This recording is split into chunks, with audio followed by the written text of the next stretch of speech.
네, 여러분 안녕하십니까. 아직도 갈피를 못 잡고 뒤숭숭하고 어지럽습니다. 이 시국을 국가의 어른으로서 정리를 해주고 계십니다. 박찬종 변호사님 모셨습니다. 어서 오십시오. 네, 안녕하십니까. 지난주에 왜 민주당의 그 원로들이 있는데 니들 왜 가만히 있느냐 하고 경고를 하셨는데 어떤 뭐 결과가 좀 나왔습니까? 제가 지난 금요일, 일주일 전 네. 금요일 이 방송의 그 썸네일 주제가 이재명 시대는 한국 헌정사, 네. 좁혀서 한국 야당사의 이재명 시대는 가장 치욕적인 시대로 기록될 것이다. 네. 그런데 이 사람이 허수아비 춤을 추면서 온갖 요소를 부렸는지 자신을 뺀 168명 국회의원들을 포로로 했.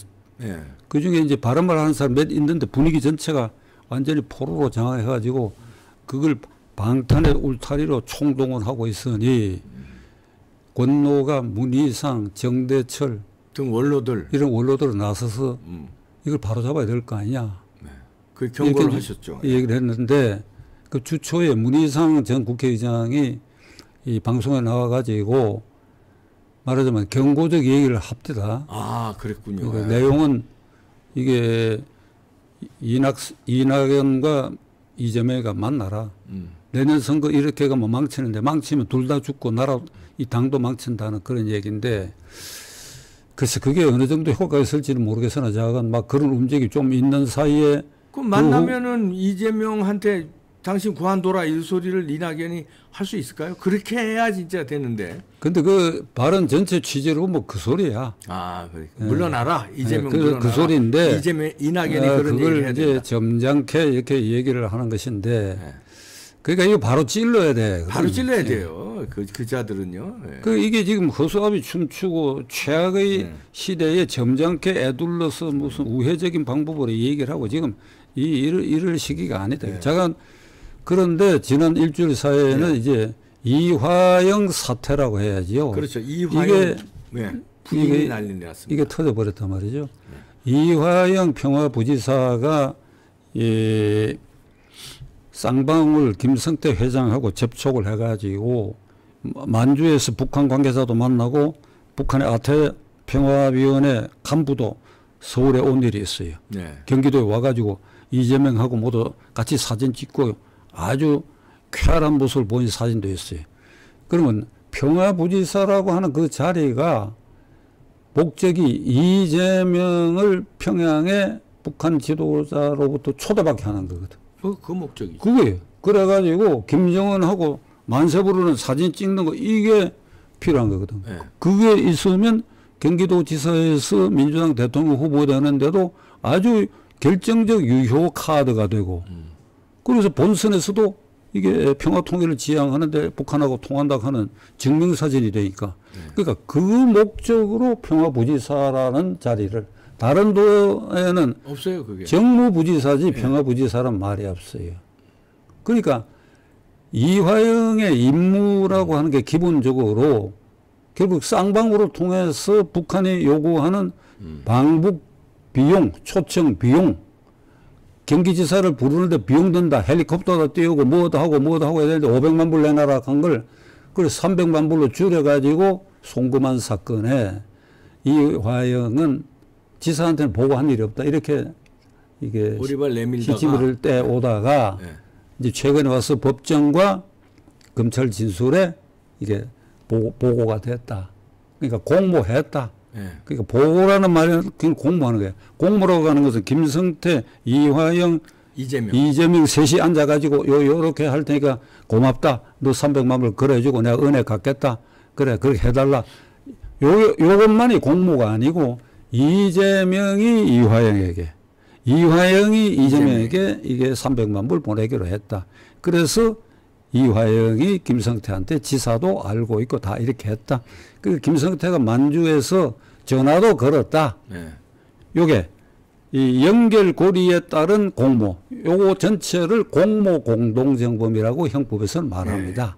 요게 딱 걸리는데 이걸 부인을 소개하다가 이걸 이제 공모 공동 혐의를 자백을 했거든.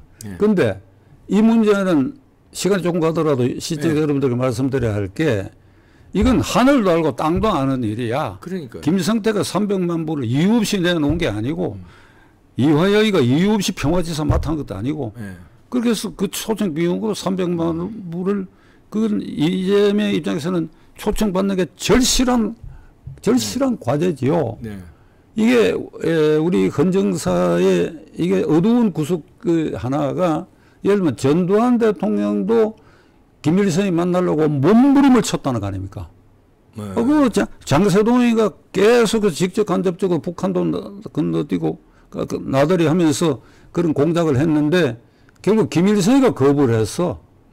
그게 그 당시 그 일의 그 관련자 중에 내용을 잘 아는 사람이 얘기는 이겁니다. 김일성이가 겁을 먹었다는 겁니다. 전두환에게. 전두환이 첫째, 전두환이 가장 인기 없는데 그 사람 불러갖고 만세 부르는 게 부담이고 둘째로는 김일성이가 뭘 말을 잘못하면 전두환이 저놈이 이제 북한 측에서 볼 때 토항무도한 놈이니까 나를 어떻게 이용할지도 모른다. 겁을 먹었다는 얘기였어. 근데 이쪽은 어떤가 하면 만나기만 해달라. 뭐든지 준다.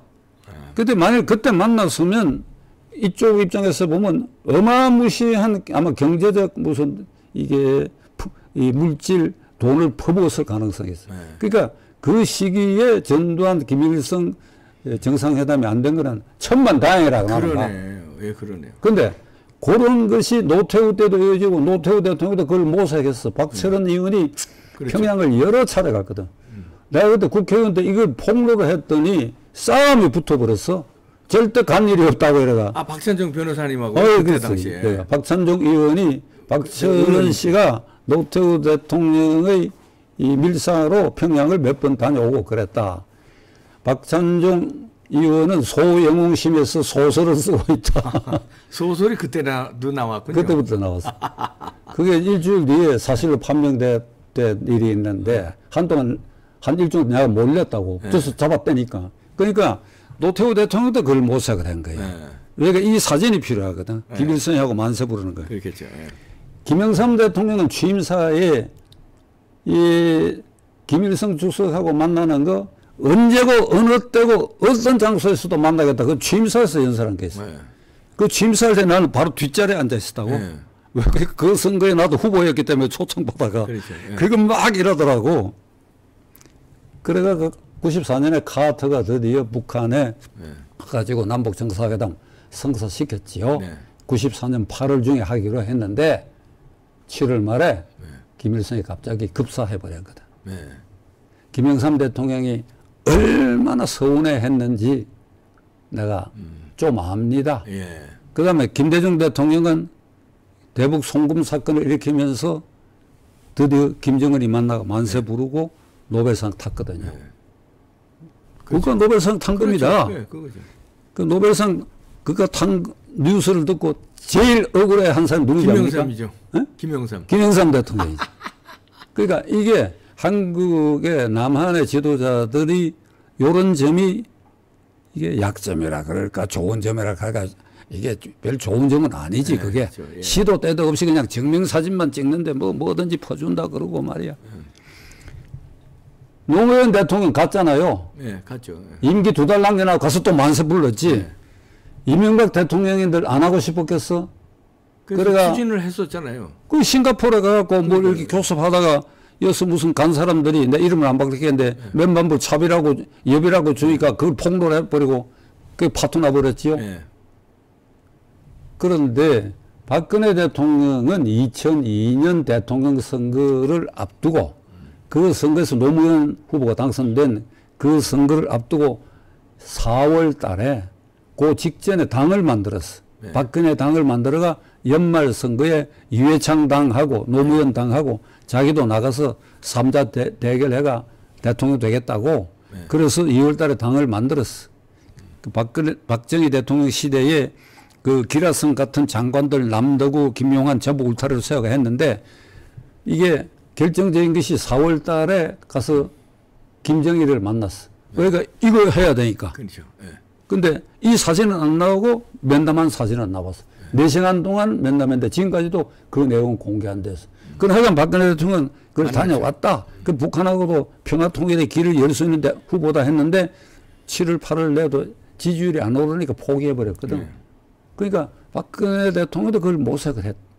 그다음에 이명박 대통령도 모색을 했는데 그 파토가 났고 문재인 대통령은 뭐 뭘 했는지 좌우간 뭐 퍼주기를 하고 했는지 뭐 평양에 가서 연설하고 만세 부르고 백두산까지 같이 가고 만세 부르고 네.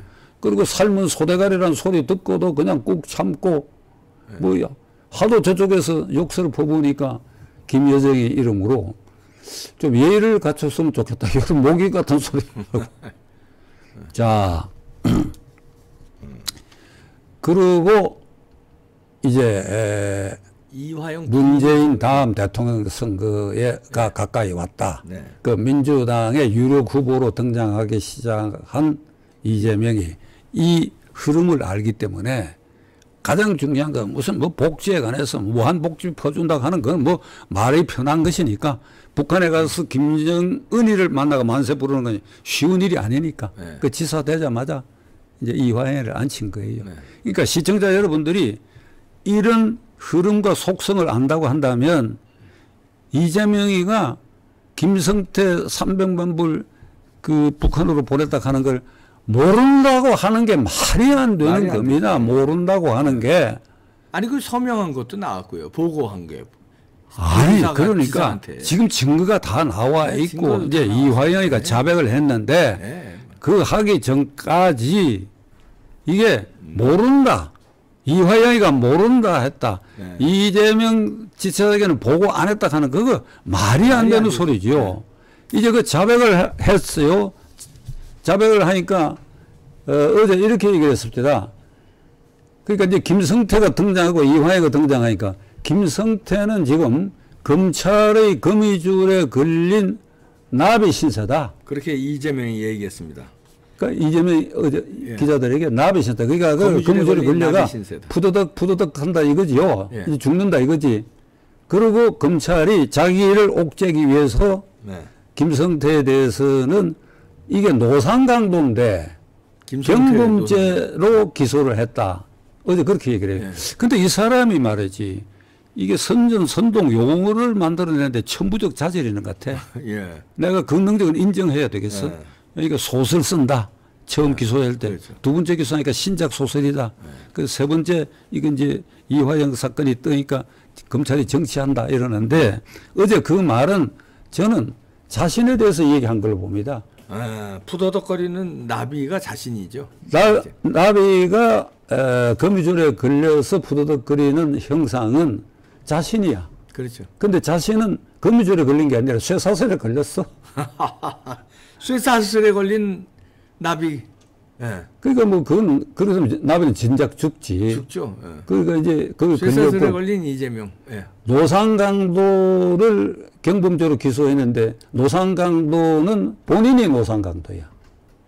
본인이 노상강도고 김성태, 이화영은 이 경범죄야. 예. 이게 주범이니까. 그렇죠. 예. 그러니까 이재명이라는 사람은 작년에 대표된 이후에 그의 모든 생각과 에너지를 이 방탄하는 데 쓰고 용어 창안하는 데 쓰고 그러니까 그 사람의 지금 입에서 나오는 말은 진정성을 우리가 하나도 인정하면 안 됩니다. 예. 그건 이봉규 TV 시청자 여러분들 이해하시라고 생각하는데 그 사람 말이 그 사람 입에서 나오는 후쿠시마 사태 그 사람 입에서 나오는 검찰 비난하는 그거는 진정성이 없어. 다른 사람이 얘기를 해야 돼. 그러니까 자신에게 걸려져 있는 이런 절박한 상태에 대해서. 근데 자, 이화영 부인은 왜 그랬을까요? 응? 이화영 부인이요. 근데 이제 이화영 평화부지사가 이제 자백을 하니까 네. 이걸 얻기 위해서 지금 하고 있는 일들에 대해서 어저께 한동훈 법무장관이 사법방해 행위를 하고 있다 이렇게 얘기를 했어요. 네. 근데 사법방해라고 하는 게 형법에 처벌 조항이 있는 게 아닙니다. 사법방해에는 그 내용이 여러 가지 다양할 수가 있어요. 우선 첫째로 이재명의 지령에 의해서 그리고 이재명의 비위를 맞추기 위해서 그 극렬 국회의원들과 그 지지자들이 하고 있는 첫째 행위는 검찰을 협박하고 있어요. 검찰이 이화영을 불러가지고 회유, 협박, 강박을 하고 있다. 수원지방검찰청이 조사를 하고 있는데 거기에 지난주 초에 박금계 이 검찰공화국의 사건 조작 대책 특위위원장 네. 그 법무장관 지낸 사람이 검찰공화국의 사건 조작 조사 특위위원장인데 가고 국회의원하고 가서 검사장 면담 신청이 안 된다 하니까 그 현관에 주저앉아가지고 주저앉았습니다. 그게 협박행위입니다. 그렇죠. 이런 일이 한 자연인을 두고 그것이 당 대표인 이재명이지만은 자연인을 두고 검찰청 현관에 주저앉아 있을 때 이걸 쫓아내지도 못하고 그러니까 그 안에 검사장하고 조사하고 있는 담당하는 검사들이 그게 위협을 느끼죠. 최소한 언짢기는 하겠지.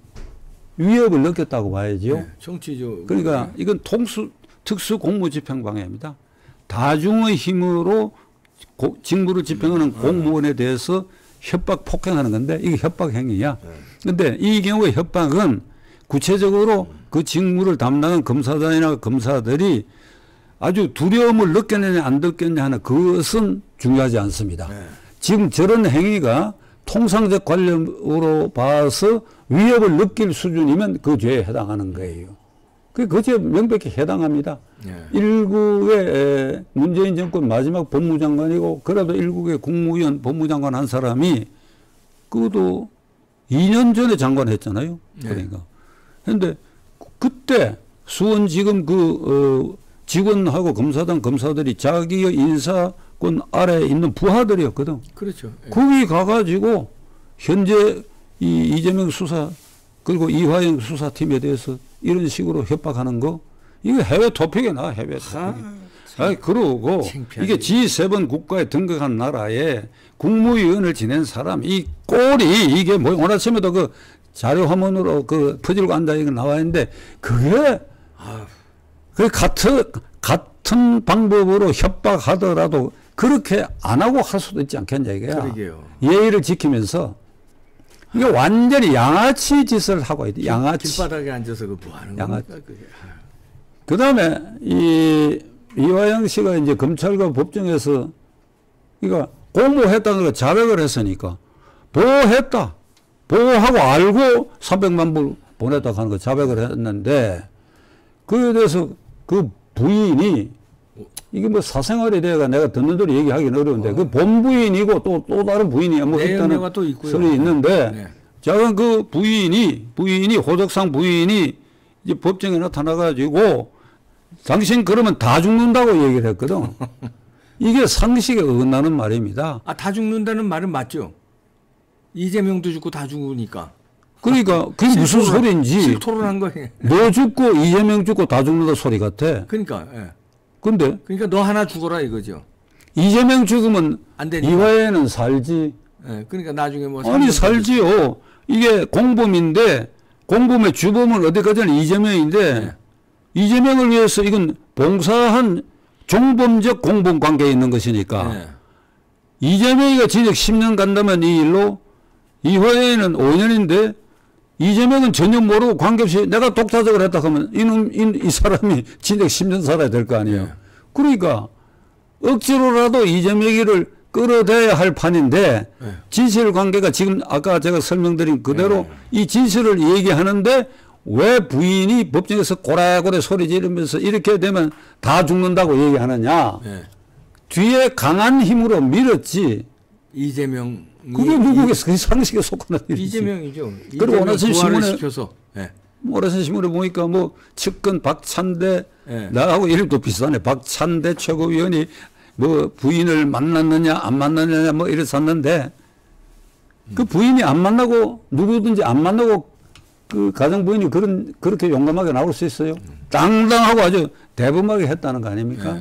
그러니까 이게 증거인멸 획책 위정 교사 혐의 특수공무 집행 방해 이런 일들이 이게 자행되고 있는데 이게 구치소에 말이죠. 지금 한 4만 명 정도가 늘 구속돼 있어요. 47개 교도소에. 4만 한 5천 명 되는가 이런 것 같아요. 거기에 이화영, 김성태 요 몇 사람을 뺀 나머지 사람들의 입장에서 이 사태를 지켜볼 때에 자기들은 국회의원을 동원할 수도 없고 검찰에 항의할 집단 항의할 군사도 없고 그다음에 구치소에 이화영을 향해 가지고 손편지를 쓰라고 지령을 했어. 그래가 인터넷에 들어가 보면 이화영 구하기에 이화영 아주 넥타이맨 정중한 사진을 가운데 두고 이화영 구하기 그리고 무제한의 손편지 그리고 무제한의 영치금. 네. 오늘까지 통계가 안 나왔는데 누구 말대로 하면 이게 재벌이 될 가능성이 있어. 네. 이화에 그거 들어앉아가지고 개딸들이 동원한 영치금으로 지금 그 정경심 여사도 이게 몇억 돈방석에 앉았다 하는 거 아닙니까? 아마 이건 아마 그보다 더한 일이 생길 거예요. 이 일련의 영치금 폭탄, 손편지 폭탄 이것이 일련의 특수공무집행 방해해에 협박에 속하고 위정을 협박하는 일이다. 그러니까 이런 일련의 일들이 지난 일주일 사이에 벌어지고 있어서 이건 대한민국의 법치의 기본을 흔들고 사법 정의를 훼손하고 G7 국가에 등극한 나라 자유민주 체제를 공유하고 있는 나라들 가운데 이런 부끄러운 짓이 이런 허수아비 춤이 이런 악랄한 짓이 이런 양아치 짓이 이런 대명천지에 있을 수 있느냐? 아니 그럼 이거 막아야 될 거 아닙니까? 빨리 잡아 쳐놔야 되는데 무엇 문제가 있어서 아직도 이재명이 저렇게 설치게 놔두는 겁니까? 방법이 없습니까 이거? 그러니까 이 대표가 그렇게 말씀하시니까 이제 제가 결론적으로 한동훈 장관에게 강력히 요구한다고요. 강력히 요구한다. 강력히. 이건 제가 지난 월요일부터 하루 한 번씩 한동훈 장관에 대해서 강력히 요구한다는 얘기를 계속했는데 어제 이화영 사태를 두고 앞으로 이재명에 대한 수사도 계속될 것이라고 하는 걸 분명히 했고 그리고 이건 사법 방해 행위들은 중단해야 된다 이런 얘기를 했는데 나는 한동훈 장관에게 법무부 장관은 정의부 장관입니다. 영어로는 그렇죠. Ministry of Justice. 네. 법무라고 되어 있지만은 그러니까 Minister of Justice 정의의 장관. 행정부의 국무위원 중에 법무부 장관이 국법 질서를 지키고 사법 질서를 바로 세우고 국가 정의를 세우는 최고 책임자의 역할을 해야 한다고. 네. 그러면 한동훈 장관이 국회에서 이런 얘기 하기가 근데 생각이 부족한 그리고 얼치기 야당 국회의원들의 질문에 대해서 아주 효과적으로 이를 제압하는 발언을 해가 지금 인기 스타가 돼 있어. 네. 그 어떤 사람들 그 댓글 보면 국회가 빨리 자주 열려야 된다고. 예. 그러니까 한동훈의 이게 맹활약을 좀 보기 위해서라고. 근데 그러니까 진짜 활약이 되는 겁니까? 어떻게 돼요? 그래서 저는 이제 좀 정생을 하고 여기 한동훈 장관이 여기 계시다 이렇게 생각하고 한 장관 그대는 거기 머물면 안 됩니다. 거기 국회에서 야당 제압하는 거기 머물면 안 됩니다. 어저께 이화영과 관계된 일련의 사태에 대해서 사법방해라고까지 얘기를 했지요. 네. 그럼 구체적으로 제가 쭉 설명드린 게 있습니다. 네. 특수공무집행방해에다가 증거인멸 획책 그리고 강요죄 이런 혐의들이 국회의원과 그 부인과 그리고 그 일렬 지지자들에게 그걸 방관하면 안 되지요. 그걸. 그러니까 그거를 평론가적 입장에서 이거 사법방해에 해당한다. 어제 그렇게 얘기를 했는데 구체적으로 사법방해죄라는 게 형법에 없으니까 지금 말씀드린 이런 다양한 죄명과 법조문이 있으니까 거기에 다 걸릴 일들이다. 그럼 어떻게 해야 됩니까? 그러니까 거기 걸어서 사법 처리해라. 그럼요. 그러니까 사법 처리 빨리 해야지. 아니 얘기야 지금.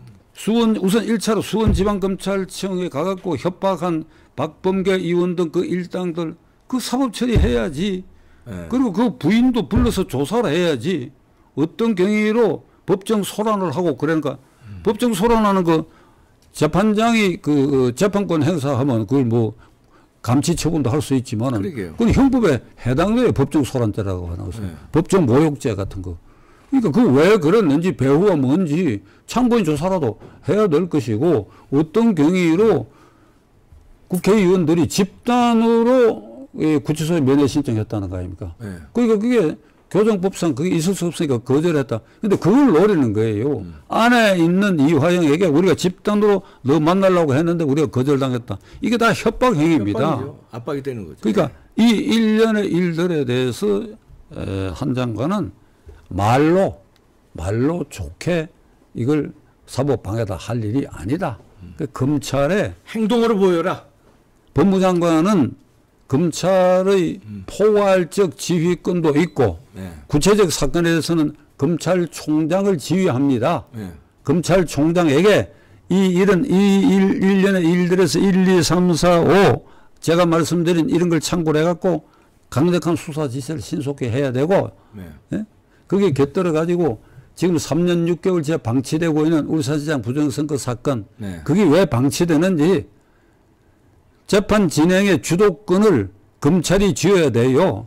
이게 검찰이 직무유기하고 있다. 이 부분 한 장관이 살펴야 되고 그리고 이재명에 대해서 공직선거법 위반 사건의 재판이 왜 이래 더디냐 이 말이야. 왜 이래 더디냐. 무슨 놈의 증거조사를 이렇게 오래 하느냐. 같은 유형의 탄핵 증거 검찰이 내놓은 증거에 대해서 그것을 부정하는 증거를 네. 이제 탄핵 증거라 그러거든. 피고인 변호인 입장에서는. 그걸 한두 개면 되지. 그걸 수십 개 똑같은 반복되는 증인들 이걸 법원이 다 받아줄 때는 검찰이 제동을 걸 수 있는 공판 진행에 주도권을 질 수가 있다. 이걸 왜 이렇게 더디게 하느냐. 그리고 대장동 게이트 기소된 거 재판 안 하고 있다. 이게. 그걸 왜 촉진시키지 않느냐. 이런 일. 그러니까 정리를 하면 예. 이게 이화영과 관계된 일련의 사법방해 행위는 여러 죄명에 걸리는 일들이 많다. 그 다음에 이 울산시장 부정선거 사건도 그렇고 지금 이재명의 공직선거법 위반과 대장동 게이트 사건을 신속히 재판을 진행해라. 예. 기자들이 좀 이렇게 다이렉트로 물어봤으면 좋겠어요. 한동훈 장관한테. 이재명 구속 왜 이렇게 늦어지는 겁니까? 그럼 좀 무슨 대답이 나오는지 한번 화끈하게 왜 안 잡아놓는 겁니까? 문재인 수사 왜 안 하는 겁니까? 아, 답답해 죽겠습니다. 아주. 너무 완벽하게 하려고 그러나요? 박찬정 변호사님이셨습니다. 감사합니다. 네, 감사합니다.